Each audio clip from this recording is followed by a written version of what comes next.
Today, we delve into a dark side of law enforcement as we explore 6 cases of police officers who abuse their power and trust. These dirty cops didn't just break the law, they shattered the lives of innocent people. And justice wasn't satisfied with just a slap on the wrist. These officers were sentenced to life. Get ready for a shocking and eye-opening journey as we uncover the stories of 6 dirty cops that got caught and paid the ultimate price.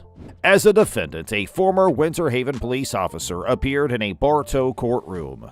During an incident in the Polk County Prison, Brandon Boone was charged with violence. Within the jail, security video shows Boone striking a bound inmate with his knee before leading him into a darkened room. Ronald Augustin, the detainee, claims Boone and other cops abused him and shattered his leg. Boone vehemently denies any wrongdoing. During a status hearing on the case, Boone's counsel informed the judge that he had been unable to reach an agreement with the state attorneys. "We've been working with the state to settle this, Your Honor. It appears that we will not be able to settle it. It'll be a trial case," according to attorney Walt Otto. Otto informed the judge that there will be a huge number of witnesses and that he would not be able to question them all. A trial date has not yet been established in the case. According to his counsel, Daniel Holtzclaw, the ex-Oklahoma City officer convicted of rape and other offenses after preying on African-American women for 6 months, was sentenced to 263 years in prison, as recommended by the jury. The punishment came just after a month after a tearful trial. Holtzclaw was found guilty on 18 of the 36 counts brought against him, including 4 counts of first-degree rape and 4 instances of forced oral sodomy. According to prosecutors, Holtzclaw chose victims in one of Oklahoma City's poorest neighborhoods based on their criminal past, anticipating that their drug or prostitution histories would invalidate any accusations they might make against him. According to the testimony of 13 victims, he would then subject them to assaults ranging from groping to oral sodomy and rape.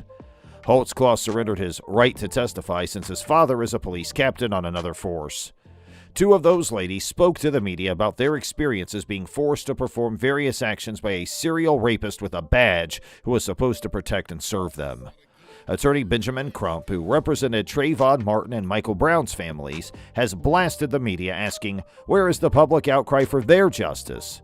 Crump praised the punishment, calling it a historic achievement. Is guilty of the crime of sexual battery and set punishment at 8 years. A former Rochester police officer guilty of abusing a city man during an arrest was sentenced to 3 years of probation rather than time in the Monroe County Prison. Michael Sippel was punished for the assault on Christopher Pate by City Court Judge Thomas Rainbow Morse. In May, Morse found Sippel guilty of third-degree assault, a misdemeanor. During a May 28th arrest, Sippel hit Christopher Pate in the face. Sippel and his partner had mistakenly identified Pate as a burglary suspect. Pate had a facial fracture. Pate, according to Sippel, instigated a physical encounter and resisted arrest.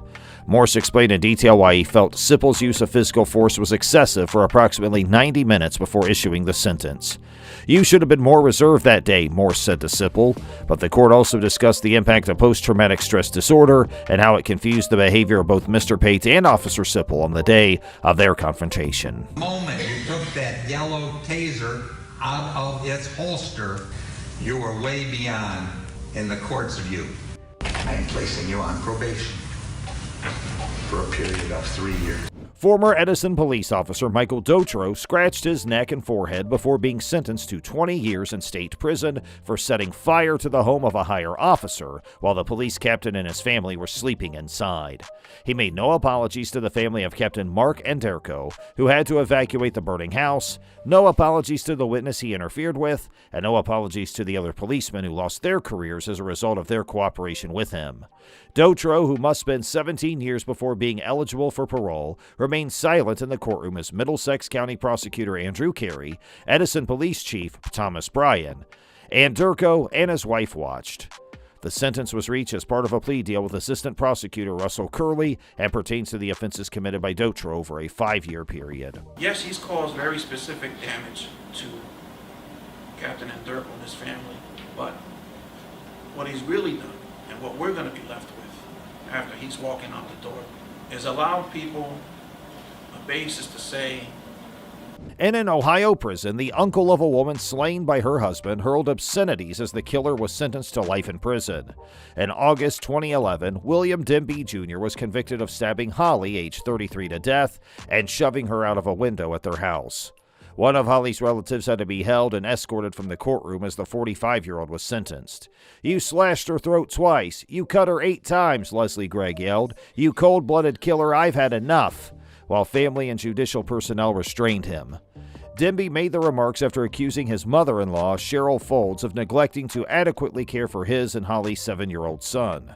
After killing Holly at their Grafton Township home, the former corrections officer was convicted of murder, felonious assault, and domestic abuse. On August 11th, the couple argued, and Dembie chased his wife upstairs with a battle knife. He yanked her shirt and pants off as she tried to flee, and after breaking into the second-floor bathroom where she was trying to escape out the window, he stabbed her and let her fall. The father of 4 then hurried outside and continued to stab his wife in and around the neck before contacting police and calmly explaining that he had nearly beheaded his wife. Let's have a look at the frightening courtroom scene. Shame on you, Cheryl. I don't That know. is enough. I don't know. That is enough, Mr. Dembie. You know what? I've had enough. You cut her throat twice. You stabbed her 8 times. You cold-blooded killer. A former Kansas City police officer sentenced to 6 years in prison for the 2019 killing of a black man who was backing a pickup truck into his garage was released on bond while his conviction was appealed. According to Valerie Hartman, a spokesperson for the 16th Judicial Circuit Court, Eric DeValkenaere, who is white, was sentenced to 3 years in prison for the involuntary manslaughter of Cameron Lamb and 6 years in prison for armed criminal conduct. Judge James Dale Youngs, who found DeValkenaere guilty in a bench trial in November, ordered that the sentences be served consecutively, according to Hartman. Laurie Bay, Lamb's mother, termed the punishment a fair judgment during a news conference following the hearing. "The mental pain I'm dealing with isn't going away," Bay remarked. "Ideally, it will shake up this police force, reshape Kansas City." Aquil Bay, Lamb's stepfather, also spoke forward. Defense attorneys had asked that DeValkenaere be released after his punishment so that he could appeal his November verdict. Judge Youngs granted that motion last month, stating that he did not believe incarceration was required throughout the appeals process. "He's known that since November, and yet he's still here," Youngs explained. "If he was a flight risk, I doubt I would have waited to fly to Panama if I were Mr. Valkenaere. I believe I would have done that once I had issued my decision in the case," Youngs stated. According to the station, this was the first time the judge had given an appeal bond in his 13 years on the bench. And according to the indictment, DeValkenaere and his colleague were responding to a traffic incident involving a red pickup truck in Kansas City on December 3, 2019. A police helicopter spotted a red pickup vehicle going into a driveway near the back of a house.